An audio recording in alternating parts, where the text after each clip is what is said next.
आनंद गगनात माझ्या मायना रे मायना.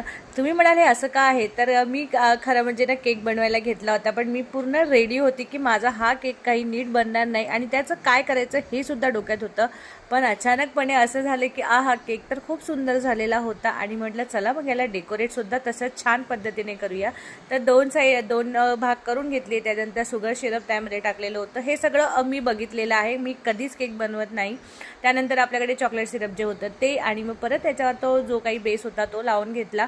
आणि हा होता मैदा. मैदा वापरलेला होता मी 1 वाटी, आणि आय थिंक अर्धी वाटी मी साखर टाकलेली होती. सगळं अंदाजाने घेऊन मस्त केक बनवला होता.